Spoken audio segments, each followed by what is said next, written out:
This episode is brought to you by LifeLock. The holidays mean more travel, more shopping, more time online, and more personal info in places that could expose you to identity theft. That's why LifeLock monitors millions of data points every second. If your identity is stolen, their US-based restoration specialist will fix it, guaranteed or your money back. Get more holiday fun and less holiday worry with LifeLock. Save up to 40% your first year. Visit LifeLock.com/podcast. Terms apply. Today on CityCast Denver. Here we are at the end of 2024, and I can't help but think about all the times Colorado has been in the national spotlight.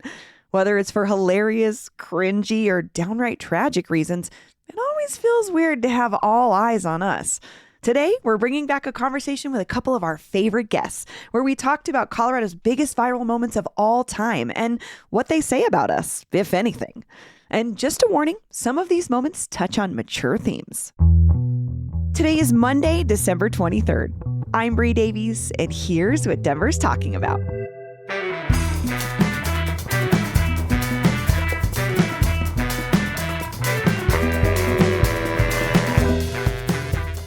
Politics and green chili correspondent Justine Sandoval. Hi, what up? And former journalist and aficionado of all things Denver, David Gilbert. Welcome back. Hey, thanks. So today we're talking about viral moments, like specifically when stories about us, like Denver and Colorado, make it outside of our little sphere and into the national conversation. Before we get started, the reason that we really wanted to talk about this in this moment was because Colorado, and specifically Aurora, has been in the news a lot lately with the Tren de Aragua gang hysteria. Justine, what do you think about when you see national outlets talking about Aurora? Oh, Aurora. Well, it upsets me because I had spent a lot of years in the political world, like being such a Denver-centric person. I'd be like, oh, nobody wants to go to Aurora. But I think it was like when I started working in 2014 on a CD6 election, it was against Mike Coffin and it was Andrew Romanoff, I believe, and we did not win that one. But we went back several times after that. So it kind of opened up my whole world into Aurora and getting to know the community and getting to know how wonderfully diverse and amazing the city of Aurora is. But it makes me sad that a lot of the stories that come out that go viral or national aren't always the best, painting of Aurora. There was the horrible theater shooting that happened. And then now there's just this like very horrible Elijah McClain. Yeah. But all of these tend to not contextualize what makes Aurora really cool to folks that live there and those of us around it. I mean, David, what do you think about when you see something like a place like Aurora getting national attention and maybe being described as like just a Denver suburb? Well, I mean, I think it was the other night on Saturday, I was at a pumpkin carving party in the city of Aurora, Colorado. Beautiful place. And I was sitting there eating my, delightful little appetizers and everything. And I was like, man, here I am in this city that apparently is this hellish war zone conquered by foreign cartels. And I'm like, but I'm eating my little like blueberry crunch appetizers at here. my friend's house. Yeah, like, this isn't my friend is living their life. Yeah. And then on the way home, we stopped at H Mart and it was delightful. And I was like, I mean, really, I think, what I think about that in general is everyone has completely lost the plot. Yeah. Like at this point, like nobody even like the back and forth gotchas are so out of control that nobody's even like really sure what they were initially mad about and everything. Right. So yeah, it's I mean, it's a weird thing. And I would just say that like Tren de Aragua, this situation is a little bit more of a downer viral moment than I think we're going to talk about, right? Where there are funnier moments, but that was just sort of the tie-in. So I don't know, Justine, you want to throw one out there? What is a viral moment for Colorado that you came across? Sure. I was trying to go through this and not bring like the downer viral moments because I was thinking like, what are some really good viral moments that stick out in my head? And I'm going to start with one that is a little comedic here, but it was the Mad Pooper. I don't know if you remember the Mad Pooper, but it was a story, an unsolved mystery still to this day out of Colorado Springs, where there was a woman who was a jogger and she was like pooping on the same family's lawn, like all week long for like a month, every time she would go for a jog. This I rings believe- a bell. Did they figure out why? They never figured out why. It's still unsolved as I looked it up this week. Unsolved mystery. But I believe Vice had a headline that Oh was my God, Vice, of course. The mad pooper is terrorizing a town with her turds. And it was in Colorado Springs. Our second largest city, our by the way. second largest city. Anyone in media lives to write headlines like that. You know? It's true. It is half of it's Career about the highlights. headlines. Yeah. So yeah, the mad pooper. It was this woman who was a jogger, and she was just taking a dump on this family's lawn. But it was controversial because it was premeditated. Because I don't want to shame. There's a lot of shame around people pooping outside. Sure. And I think that That's different. sometimes Yeah. you got to do what you got to do. But Yeah. this woman was like a premeditated pooper. Can you imagine thinking about that? Like, because, you can't really control when your body decides that it's ready to do that. But you'd be like, all right, well, put on my jogging attire and head over to Mr. So-and-so's house because I want to shit on his porch. Well, the woman, when she was caught, a woman's children saw her doing it. And they were like, Mom, oh my God, this lady's like taking a dump on the front. God. That's so... And she ran out and confronted her, and she was like, yep, sorry. But she was like bringing her own napkins. She was bringing her own like Wow. supplies. It's just her spot. Yeah, but it became like a huge like story, and all these late night shows started talking One about of those it. opening joke things. Yes, and it Sure. became a whole thing, and everybody knew about the mad pooper of Colorado Springs. I And gotta is do a deep dive on this. This sounds just like right for some kind of I love dossier. Like, who is this? the mad pooper. But mad to this pooper. day, she Okay. has not been identified. They don't know who she is. She stopped doing it, I would assume, because of the viral attention. Yeah. Well, if you know the mad pooper and you know who it was, let us know. 720-500-5418. Unsolved mysteries. Unsolved mystery. Okay, David, what about you? 2018, the Okay. back-flipping FBI agent. What? Remember him? No. Okay, so Yes. what was it? Mile High Spirits, I think, was the bar in the Ballpark neighborhood. This 29-year-old, fresh out of Quantico FBI agent decides to do a sweet backflip in this bar, and backflips, lands his gun, his service weapon, his FBI service weapon, falls out of his That's pocket, right. fires, and Yes. shoots a guy in the leg. Oh my God. Like nearby, and I loved it because, like, I mean, the FBI, right? But it's also like America's Funniest Home Video Yeah, I mean, style it's like- behavior. Yeah, and it's like, and it's like people in their minds have this concept of an FBI agent, whether it's, the unaccountable sort of Agent Smith from The Matrix, or whether it's, Clarice Starling or Mulder and Scully. And it's like, no, sometimes it's just the wasted- drunk moron doing a backflip in a bar.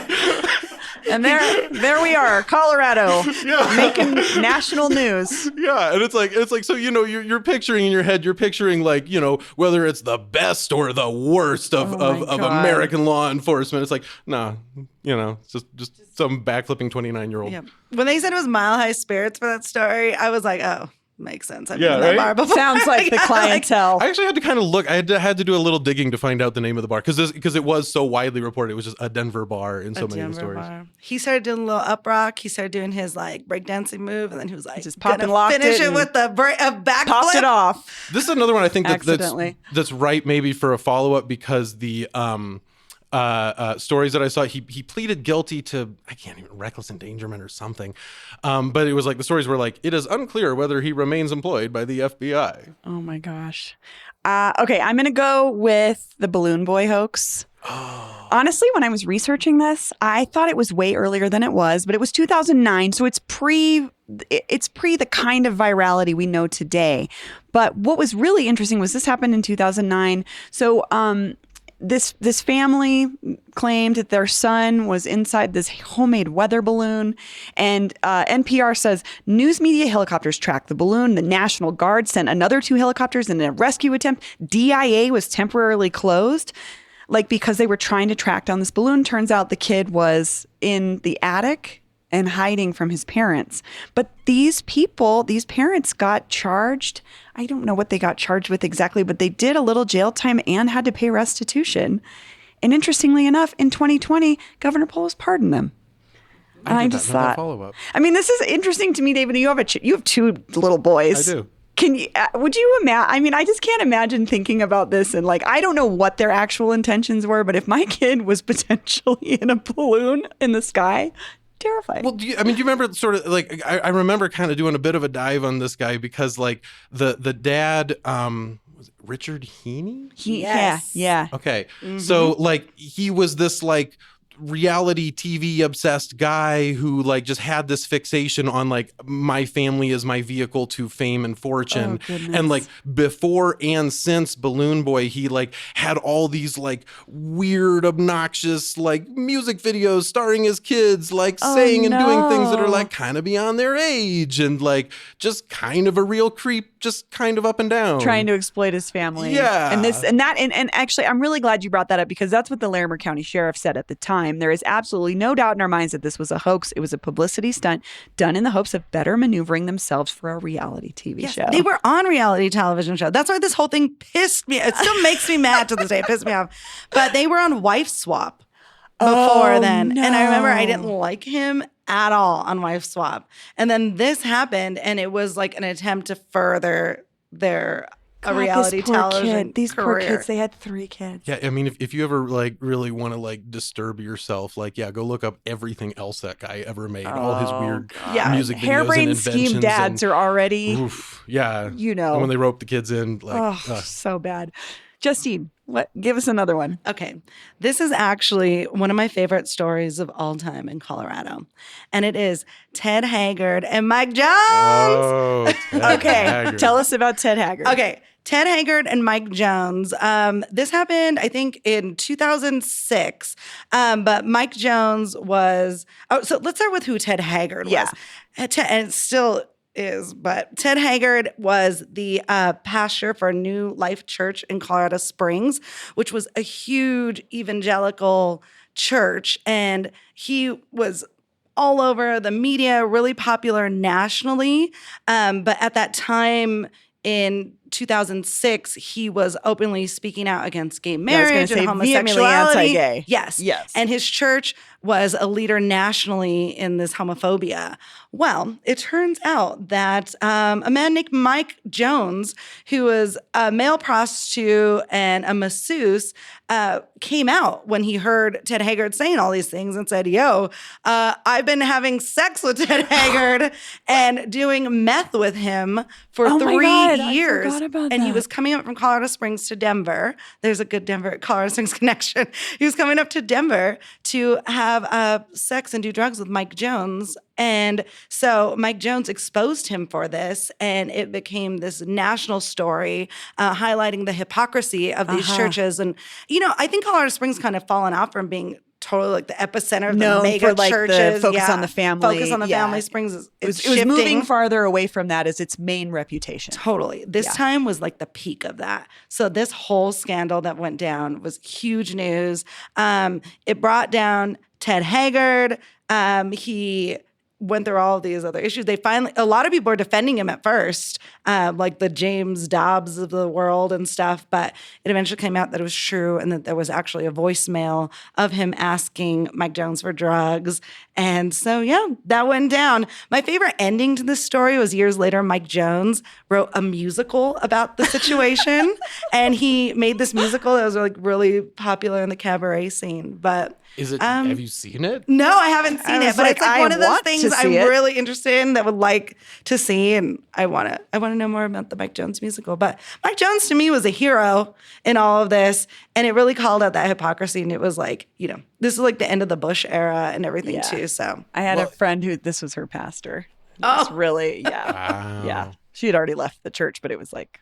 Yes. It's so interesting to remember. I mean, 2006 does not feel like, I think, culturally tremendously long ago. And yet it was like, I think it was like 2005 to 2000. I believe, correct me if I'm wrong, 2006 was the year Colorado voters passed a constitutional amendment banning gay marriage. 43. Yep. And that is why what motivated Mike Jones to come out and talk about this, because Ted Haggard was a big and it's like it doesn't feel that long. It's like, we all had like razor phones back then, and like But no, like Colorado voters passed that amendment in 2006. That's a great thing to think about, though, when we think about how progressive Colorado is on some things. Like, it hasn't been that long on many of these issues, including existing as a gay person. How far we've come. This episode is brought to you by Pine Melon. This holiday season, let Pine Melon make your Christmas prep simple and stress-free.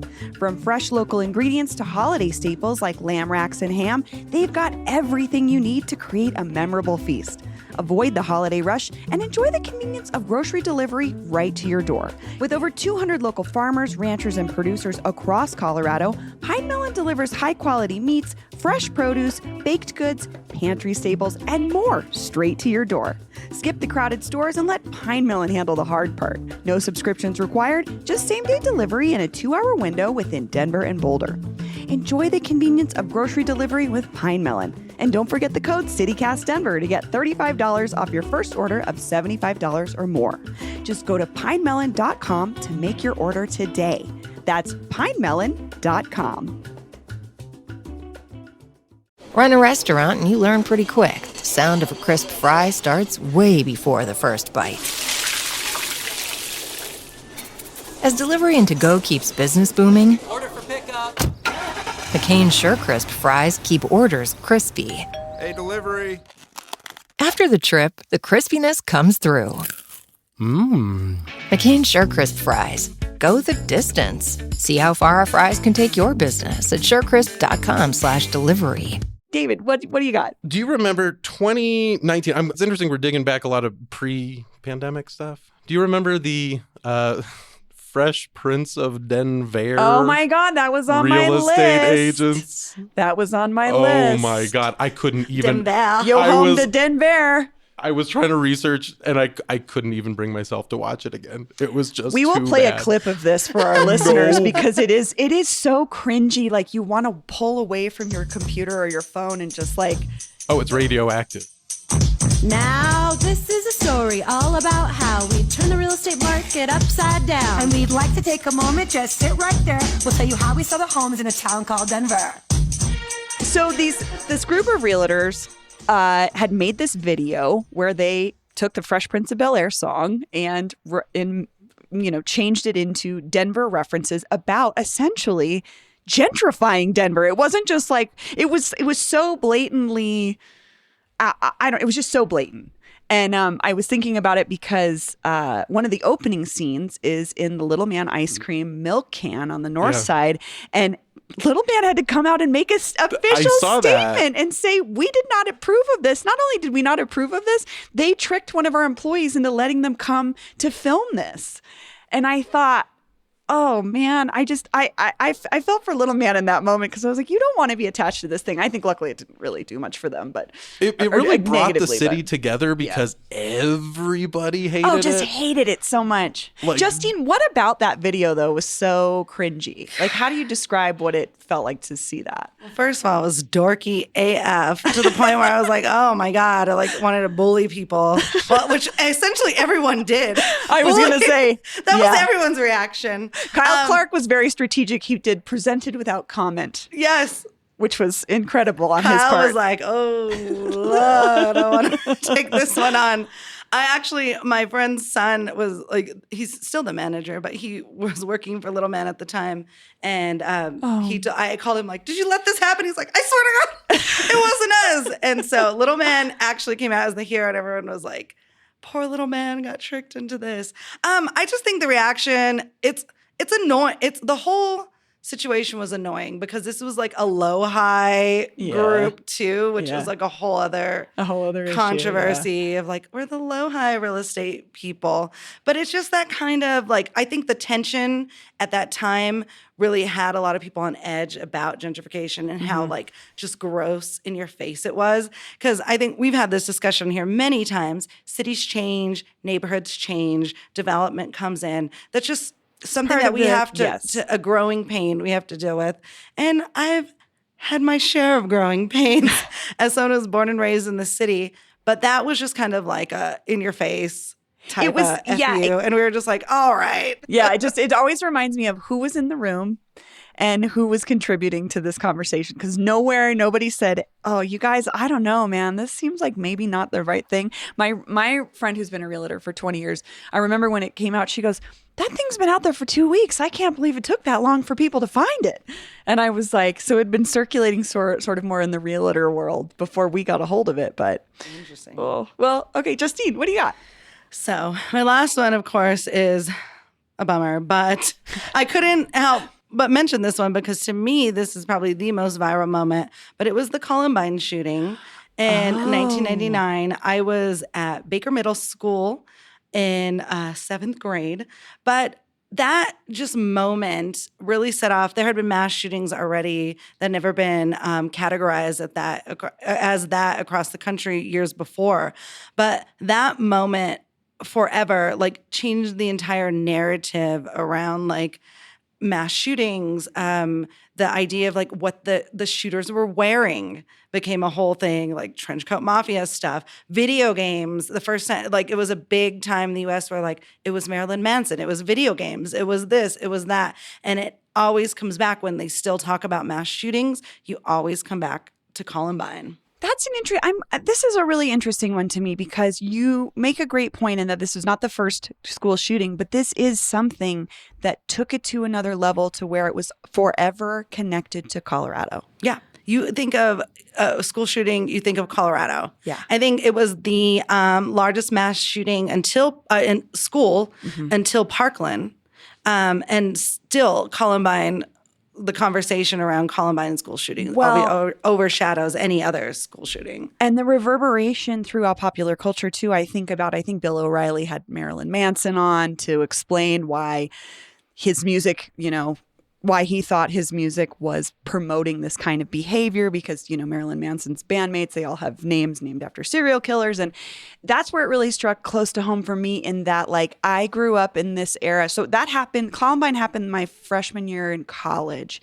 So I had been in high school right before that. And I had tons of friends that were like weirdos who wore trench coats, you know what I mean? And loved Marilyn Manson. And so it had more of an effect than just about the school shooting. We started looking at video games and music and art and all of these things. And what a weird time. I think about the fact that after Columbine, as far as virality, it really felt like the world stopped and looked at Colorado and us. It was one of those moments that everyone covered. Well, and the president visited, people wrote plays and movies and books and it did become synonymous with school shootings and in some ways there have been so many. Now a Columbine scale event happens a few times a year and those towns don't get visits from the president or plays and movies and you can't say books. The name of their school and everybody know what you're talking about. Right. And in some ways we almost received the benefit of being given that kind of attention and kind of cultural or community grieving and reckoning that dozens and dozens of other places now don't get. It's like, oh yeah, that time somebody shot 20 people at the mall. Yeah. And that the victims and survivors got stories told. Yeah. Right. And that unleashed a whole lot of, and the flip side, of course, is like, it's inspired a lot of truly, truly terrible things. So there's kind of this, light side, dark side to that. But David, do you have any more? Do you have a fun one? Sorry. No, it's okay. I think that's a real one. It's a real one. Let's see here. How about the video of Bigfoot from the Durango and Silverton train? From the train. And it's like, look, these people about a year ago, these people riding the Durango and Silverton narrow gauge railroad between the towns of Durango and Silverton filmed what looked awfully Bigfooty from the train. No way. Yeah. And I gotta say, I went and watched that video a whole bunch of times and it looks real Bigfooty. No, I agree. Did they ever? I don't think anybody ever said oh yeah, it was like my friend in a suit or something. I don't think so. No. Well, that's the San Juans, right? Yeah. I imagine wild there and could be rugged. Bigfoot over there. Yeah, the wild and rugged San Juans, hell, I don't know. Oh my gosh. That to me fits us a little bit here in Colorado. Yeah. We have some of these sort of things, and we are that kind of place where we have don't we have a Bigfoot museum? And Oh, yeah, in Bailey. But yeah. that reminds Bailey. me, another viral thing was the cow mutilations. That actually came from the San Luis Valley. Oh, really? Like those first cow mutilations that they were finding where they're like dissected and stuff. That was Colorado. Oh, I And then didn't South know Park that. did a whole thing on it too and that's like one of our viral moments. Oh my gosh. So it makes sense. Bigfoot, cow mutilations, Oh my gosh. Well, I'm going to close this on another happy one. Oh, I've got two. You know what? I'm going to go with Jokic doesn't want to go to the parade. Do you remember this? Yes. After the Nuggets win the championship, he's in a presser. I'm going to play a little clip really quick, and they're asking him about if he's excited about the parade. So I'm curious what you are feeling right now, and if you're looking forward to a parade coming up in Denver. When is parade? When is parade? Thursday. No. I need to go home. Okay. He's like so stressed. He's What, so there's stressed. a parade now? He's stressed because he just does not. He wants to go home to Serbia, and he's just realizing, wait, I have to stick around for the There's more city to stuff. celebrate me. And I thought this was an interesting moment because like Bleacher Report picked it up, and it kind of exposed people to this wonderful celebrity we have here in Denver. That if you're not paying attention, you might not know who he is, but. This is him all the time. I mean, he is like himself. And what's funny is afterward, he does the parade and he absolutely loves it. Okay. Thank you, though.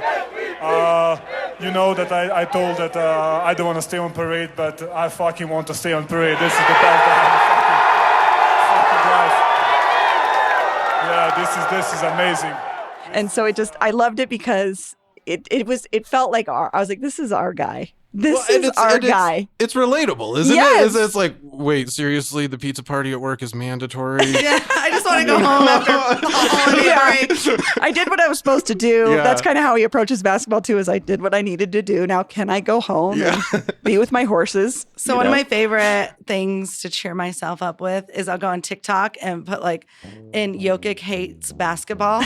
And it's all the clips of him just like loathing his job. He's like, oh, for everything. I love it. I love that he's so talented. So I mean, like to Denver, he's everything. He's everything to to bring a us. Nuggets championship home. Like he's so good. And the fact that he's just like, meh, I love it. We love a reluctant hero. I love it. I think that's what it is. Yeah. I love a reluctant hero, and I love that he's ours. And Yeah. it was funny that this moment transcended us a little bit, and people even outside of watching basketball got to learn this is the guy. This is the MVP in Colorado. One of the greatest basketball players of all time. Right. Just can't wait to get home to there's a Serbia and parade race his. now. Races horses. If you know Serbians too, I had some really good friends growing up in Serbian. It's very just on brand. Like, yeah, it's the personality to just be like, we don't celebrate ourselves that much, This was so much fun. Justine, David, thank you so much. Yeah, it was a blast. Thanks. Thank you. We want to hear from you, too. Are there any huge Colorado viral moments we left out? You've got to call in and let us know. Send us a text or leave us a voicemail with your name and neighborhood, and you might hear it on the show. The Viral Moments hotline is open at 720-500-5418. Again, the Viral Moments hotline is open at 720-500-5418. That's all for today here on CityCast Denver. If you enjoyed this show, why not take a minute to tell the Fresh Prince of Denver about us? Rate the show wherever you get your podcasts and subscribe to our morning newsletter and learn more about us at denver.citycast.fm.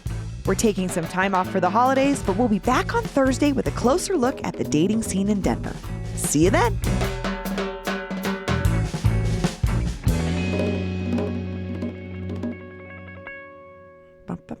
Cool. I may have done that. I don't know, 900 to 1,000 times in my life.